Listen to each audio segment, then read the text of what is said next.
Aí, né? Nós começamos a falar sobre ela, não é isso? Nós chegamos a falar sobre os princípios da localidade. Foi isso, pessoal? Vocês lembram disso? Vamos refrescar a memória aí dos princípios da localidade em matéria de cache. Então, por que a cache surgiu? Né?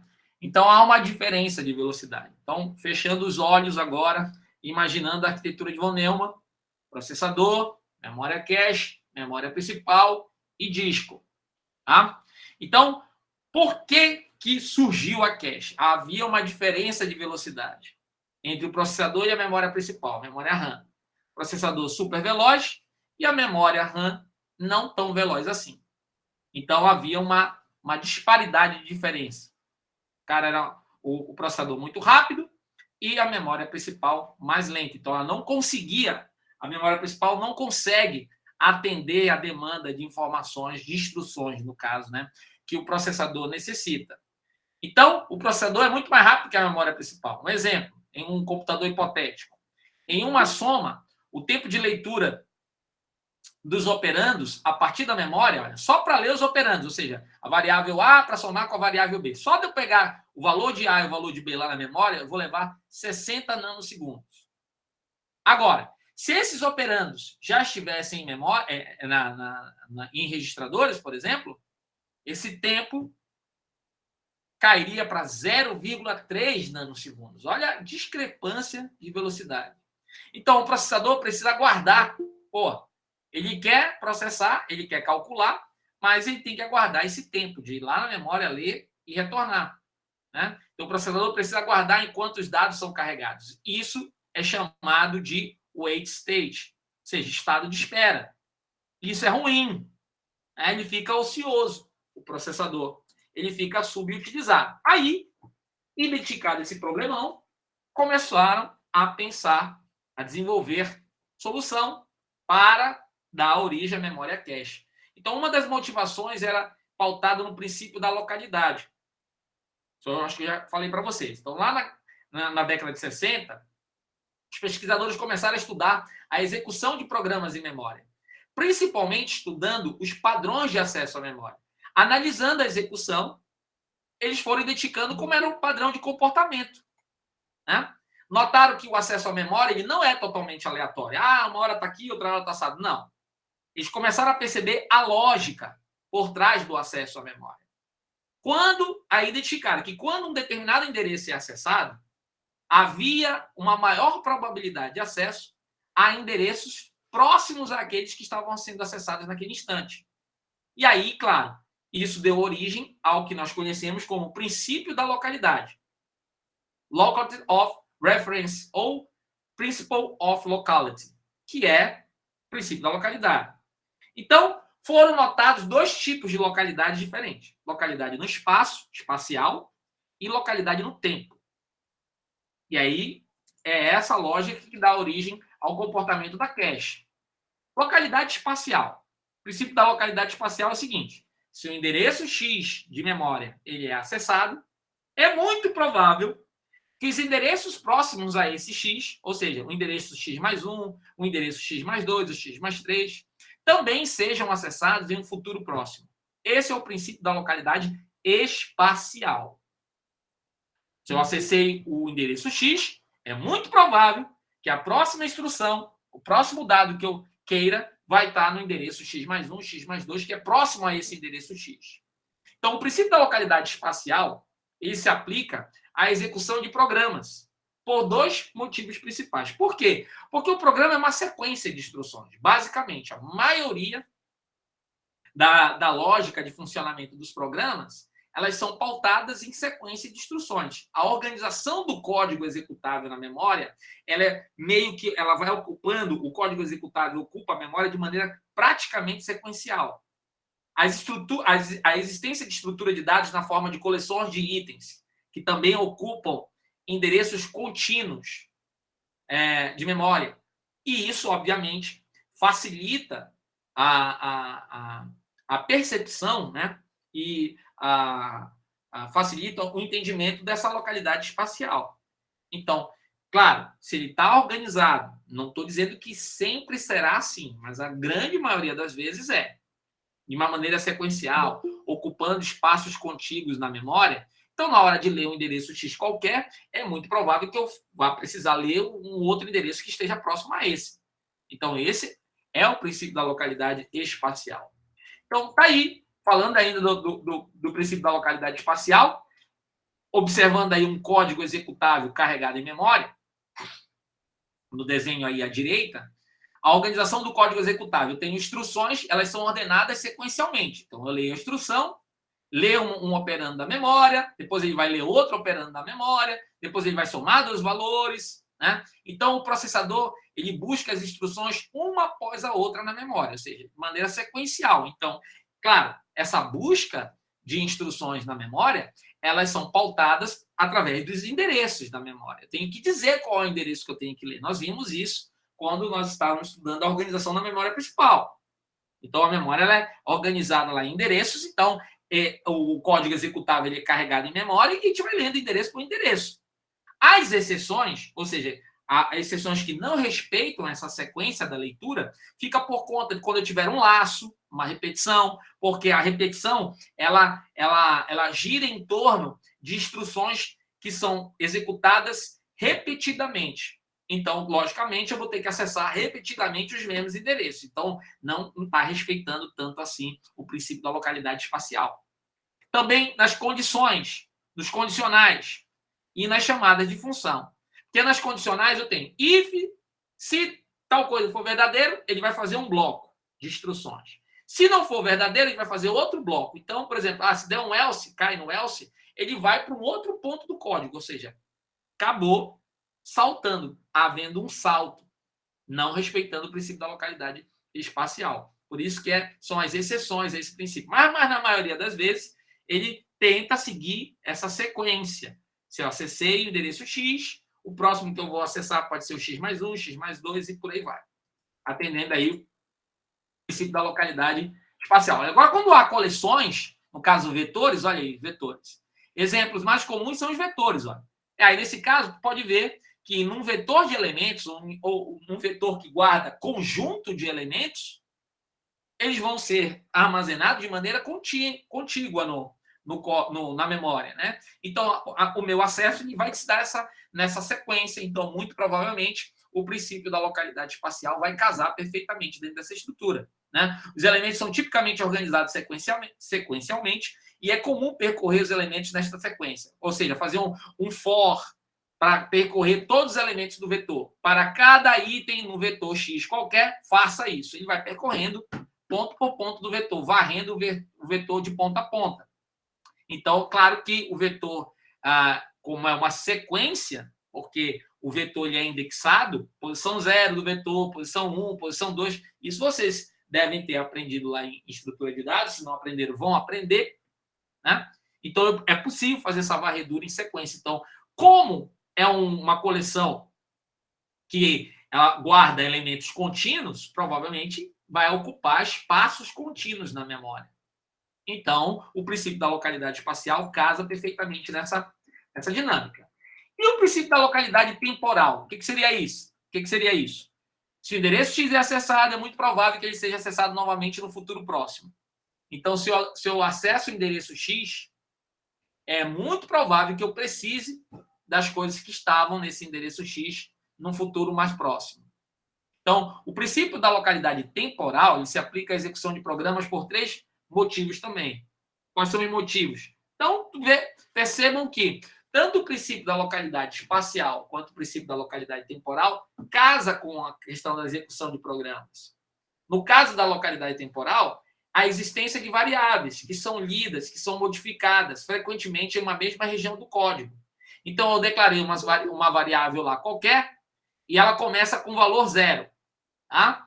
E, em seguida, claro, num determinado ponto do meu código, eu vou começar a incrementar essa variável. Essa variável está guardada em memória, numa determinada região. Para que eu possa atualizar o valor do valor da variável, eu tenho que ir de novo nesse mesmo endereço onde ela está. Então, olha aí o princípio da localidade temporal. Eu acessei uma vez e, claro, em virtude de eu estar utilizando essa variável constantemente na execução do meu código, eu vou precisar acessar esse mesmo endereço mais outras vezes, num intervalo curto de tempo. Casa perfeitamente com o princípio da localidade temporal, que diz que quando o endereço X qualquer é acessado, é muito provável que esse mesmo endereço X volte a ser acessado no futuro próximo. Outro ponto que atende ao princípio da localidade temporal é a existência de repetições com variáveis acumuladoras, as variáveis contadoras. Então, eu vou incrementando dentro de um for uma variável ou dentro de um while até que a condição seja satisfeita. Então, claro, quando eu estou em looping ali, repetindo aquelas mesmas instruções várias vezes, eu estou acessando aqueles endereços de memória mais vezes. Então, isso atende ao princípio da localidade temporal. Outro ponto que atende à localidade temporal é a existência de repetições que executam as mesmas instruções várias vezes seguidas. Então, aquilo que é voltado para repetição, ou seja, eu vou acessar várias vezes, aí óbvio que eu tenho que levar em consideração o princípio da localidade temporal. Então, aí entra tanto para atender o princípio da localidade espacial quanto o princípio da localidade temporal, nasce o princípio da cache. Então, o termo cache é usado em vários contextos na computação. A palavra cache é usada o quê? Cache de um browser. O que é a cache do browser? Então, quando você navega, pessoal, você está navegando, o teu browser, que é o software, ele tem uma inteligência que ele analisa o teu comportamento de navegação. E ele percebe assim, caramba, esse usuário aqui, ele está o tempo todo indo no endereço ufraedu.br.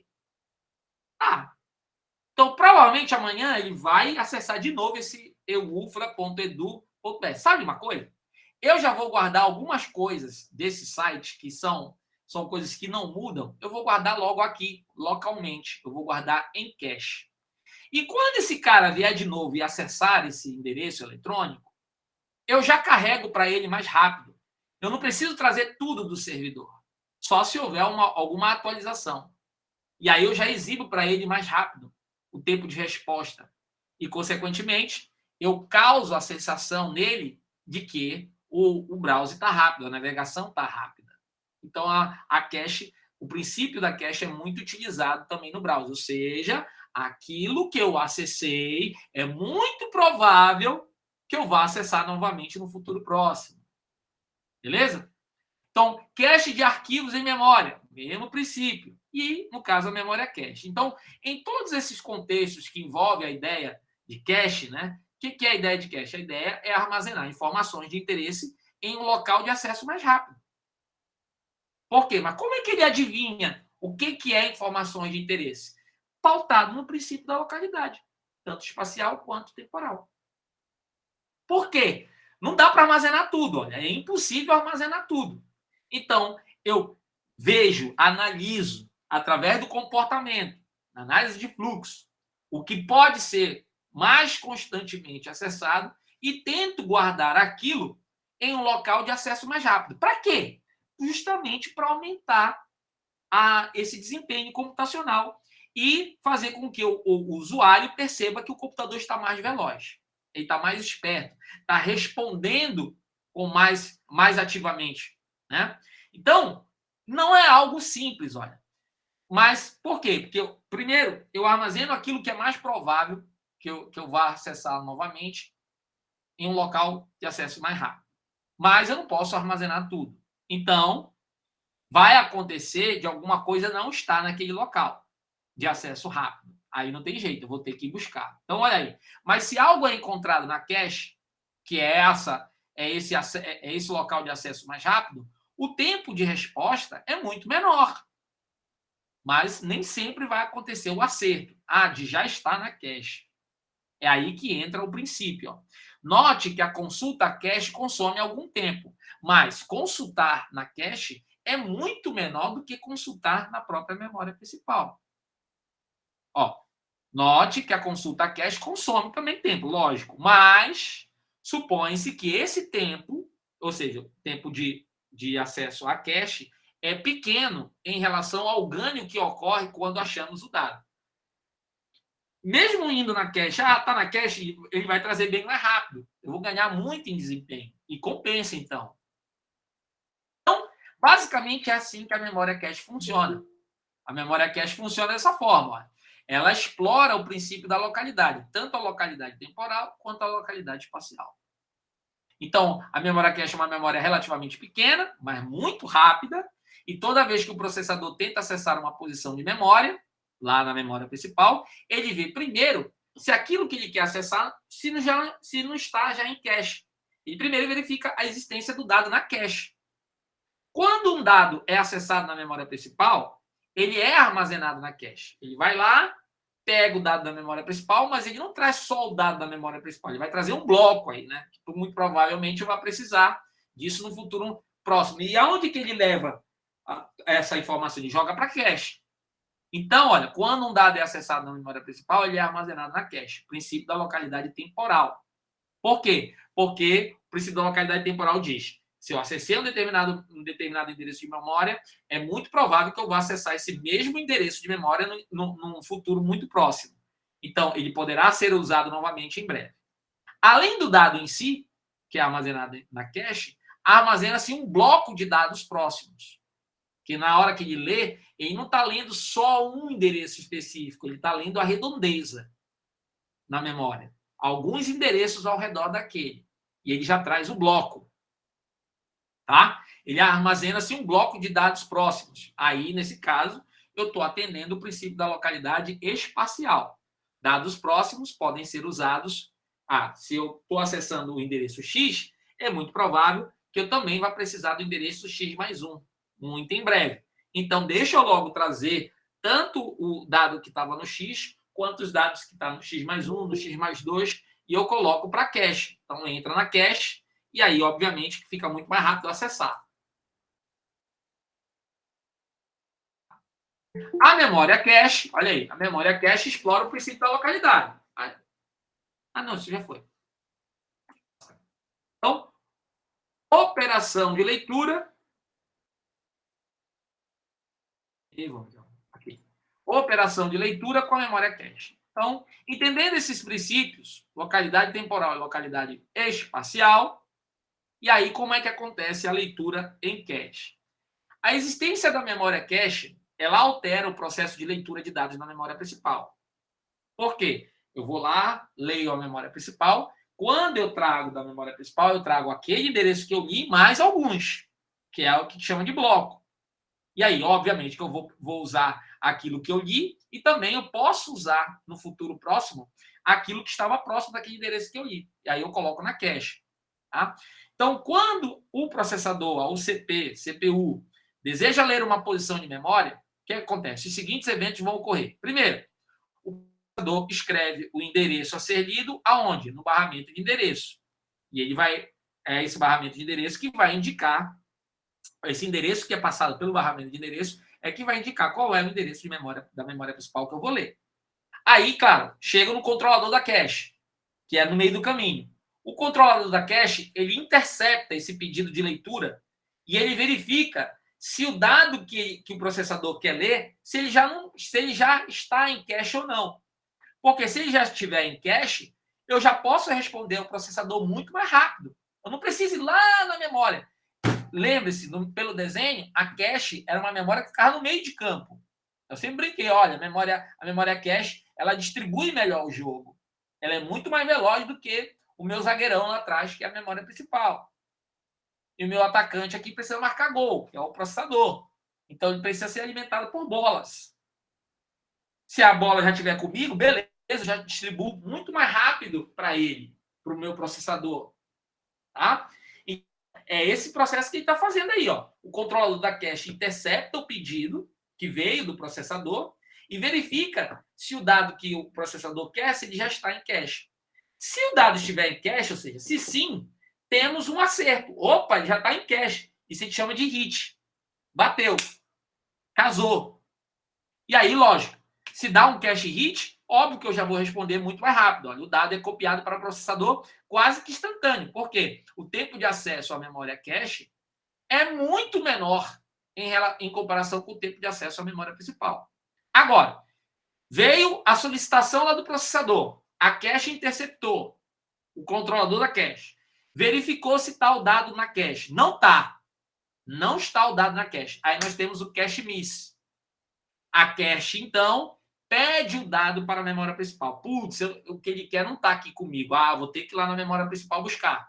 Então, a cache pede o dado à memória principal e depois o armazena na própria cache, vai lá na memória, pega da memória, traz para a cache e depois repassa para o processador. Agora, depois nós vamos ver a dinâmica de como substituir alguma coisa quando a cache estiver cheia. Quem é que vai sair para dar lugar ao dado novo que está entrando? Então, note que, por quê? Porque a cache é pequena, não dá para guardar tudo. Então, eu vou ter que ficar substituindo dados que estão em cache. Aí entra a mágica, aí entra uma lógica por trás disso. Não é no mamãe mandou, né, escolher um aleatório para sair, para dar lugar ao novo. Tem uma lógica. Note que no caso de um miss, ou seja, não está na cache, a cache solicita um bloco inteiro para a memória principal. Ele leu a instrução que veio do processador pelo barramento de endereço. Viu? Tem aqui o que o processador quer, já está comigo? Eu, cache, falando, né? Está comigo? Beleza. É um cache hit. Então, eu já retorno para o processador o que ele quer. Não está comigo? Deu um cache miss. Aí eu vou ter que ir lá na memória principal buscar. Só que quando eu vou lá na memória principal buscar, eu não pego só o que ele está pedindo, eu já trago um bloco inteiro. Note que, o último ponto aí do slide, note que no caso de um miss, a cache solicita um bloco inteiro para a memória principal, que é um conjunto de dados maior que o dado cedido. Ele está passando um endereço X qualquer, e eu verifico se eu tenho ele aqui na cache. Não tenho. Deu um cache miss. Aí eu vou lá na memória principal buscar. Quando eu vou lá na memória principal buscar, eu não estou trazendo só esse endereço X, eu já trago um bloco. Ele e a redondeza dele. Beleza? Então tá aí, ó. Uma possível arquitetura com a presença da memória cache. Olha, mais ou menos o trecho lá da arquitetura de von Neumann que eu sempre desenho para vocês em sala. Ó. O processador no lado esquerdo, a cache no meio de campo e a memória principal no lado direito. Claro, toda essa estrutura de processador, cache e memória principal sendo interconectada através dos barramentos. Barramento BE, barramento de endereço, o BD, barramento de dados, e o BC, barramento de controle. Beleza? Então, como é que eu vou medir o desempenho da cache? Como é que eu vou medir o desempenho da cache? Então, o objetivo de inserirmos a memória cache nessa arquitetura de von Neumann, o que é? Qual é o objetivo da memória cache? É reduzir o tempo de acesso à memória. Ao invés de ir lá na memória sempre, porque é lento ir lá na memória, a memória demora para responder, eu tento já guardar aquilo que muito provavelmente o meu processador vai querer. Então, eu consigo abastecer o meu processador com mais velocidade. E aí, como é que eu vou medir se o meu objetivo, que é reduzir o tempo de acesso à memória, ele foi alcançado ou não? Aí eu vou ter que analisar alguns fatores, ou seja, isso depende de vários fatores. Depende de um deles, o tempo de acesso quando há um hit. Quanto tempo eu levo para acessar, ou seja, para que o dado esteja disponível para ser processado, se houver um hit, ou seja, o dado que ele quer já está na cache, então distribuir bem mais rápido. Vai depender também o tempo de acesso quando há um miss. Quando há um miss, não está na cache. Aí eu vou ter que ir lá na memória, pego não só o dado que eu quero ler, eu vou pegar a redondeza e trago para a cache. E, claro, a eficiência da cache. Então, como é que eu vou medir a eficiência de uma cache? A eficiência de uma memória cache eu posso medir através de um percentual de hits. Quanto mais hits tiver, mais eficiente ela é. Concordam comigo? Então, quanto mais eu acertar o dado que está na cache, ou seja, eu vou começar a retornar para o processador mais rápido, isso é bom. Isso caracteriza que a minha memória cache é eficiente. Então, eu posso fazer esse cálculo. 100 vezes a quantidade de hits dividido pela quantidade de acessos. Então, a eficiência varia com uma série de fatores, óbvio, incluindo o programa e execução. Por isso que, olha como as coisas se encaixam, pessoal. Quando vocês estiverem estudando estrutura de dados ou TEC, eu não sei qual é a disciplina que vocês vão abordar isso, mas vocês vão estudar um assunto importantíssimo chamado complexidade de algoritmo. Quando você está aprendendo a programar, o teu objetivo é resolver o problema. Você não se preocupa com a estrutura do teu código. Ah, meu código está feio, tem muito looping, tem muito se. Será que eu poderia escrever de outra forma para reduzir essa quantidade de se? Você não se preocupa muito com isso, porque você quer resolver. Ah, eu consegui fazer. Se é a melhor solução, eu não sei, mas eu consegui resolver. Mas isso tem um impacto direto no desempenho.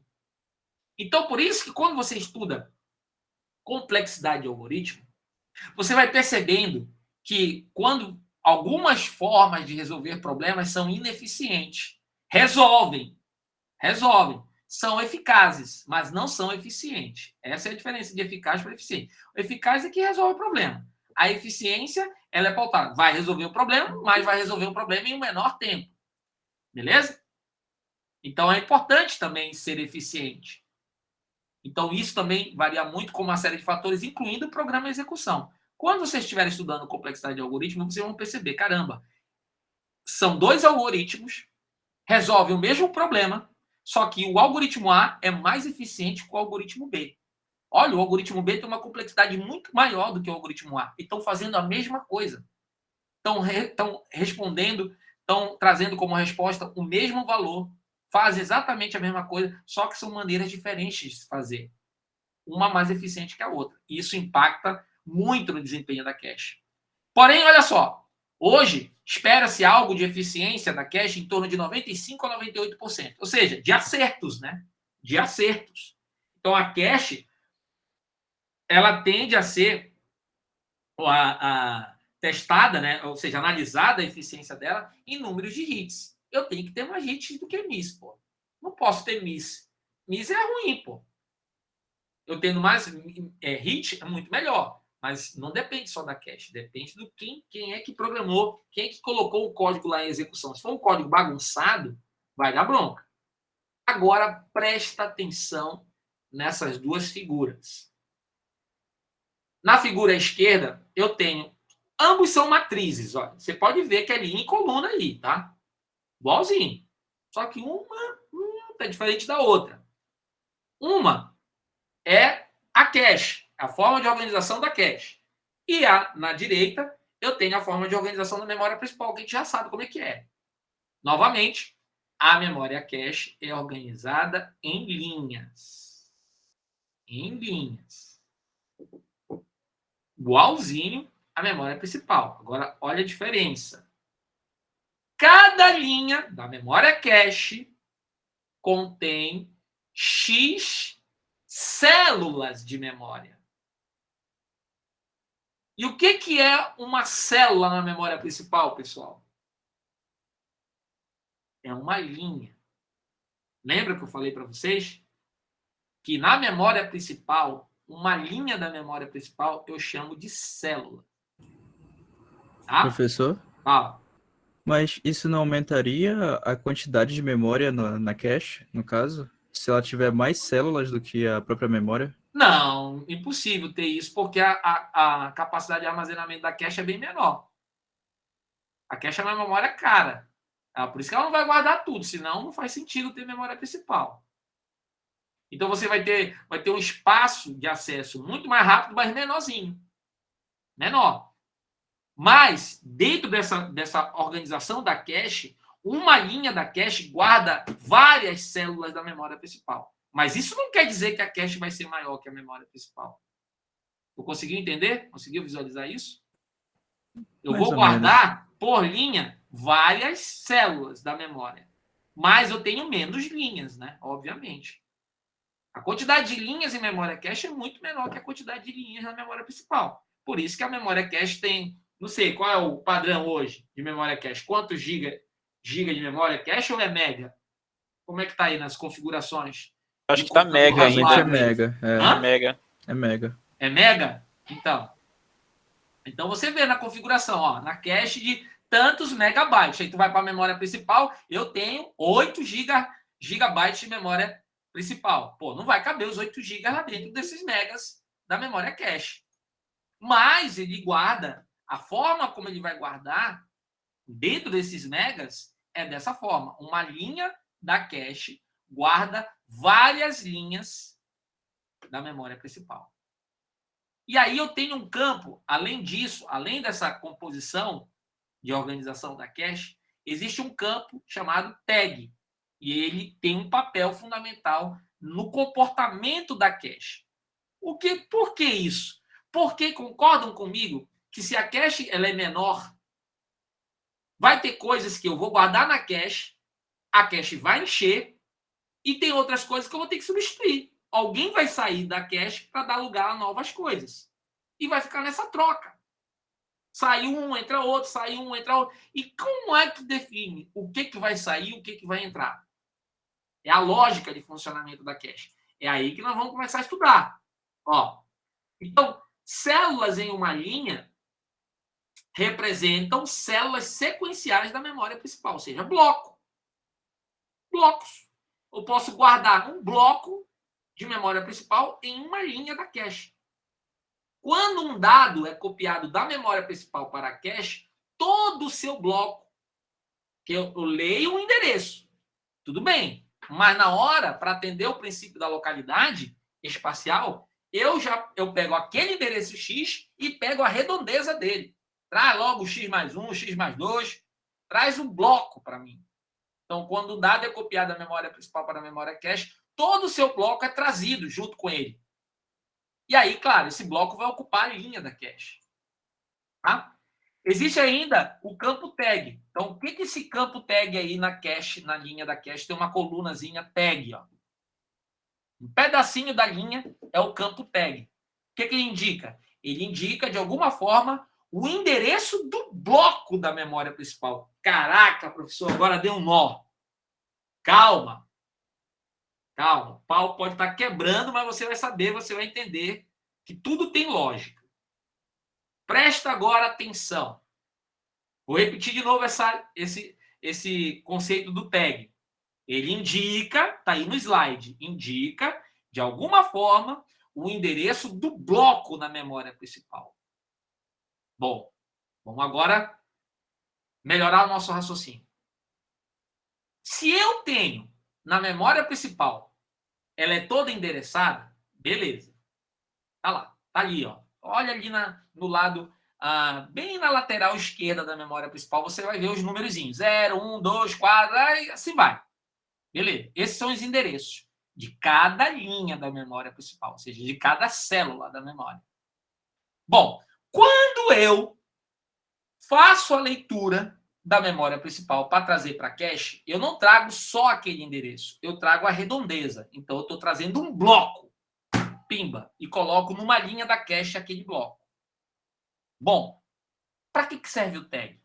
O tag, ele vai guardar mais ou menos uma composição de endereço, mas é o endereço daquele bloco, para ele saber mais ou menos a região que está. Lembrando, se numa linha da cache eu guardo várias células da memória principal, eu estou guardando vários endereços também. Então, um conjunto de endereços da memória principal forma um bloco. E nada mais justo que eu numerar. Eu poder ter esse controle em cima desses blocos. Quantos blocos tem da memória principal aqui na memória cache nesse instante? E é como se ele estivesse criando um endereçamento em blocos. Eu tenho um endereço normal, que é em linha, que é para cada célula eu tenho um endereço, mas quando eu pego e jogo dados da memória principal para cache, eu não estou pegando apenas um endereço. Eu estou lendo um bloco. E jogo. O que é o bloco? É um conjunto de células da memória principal. E jogo para uma linha da cache. Logo, eu tenho que saber, opa, eu peguei as células 0, 1, 2, 3, 4. Aí eu chamo isso de bloco 1. Esse é o primeiro bloco. Células 5, 6, 7, 8. Esse vai ser o bloco 2.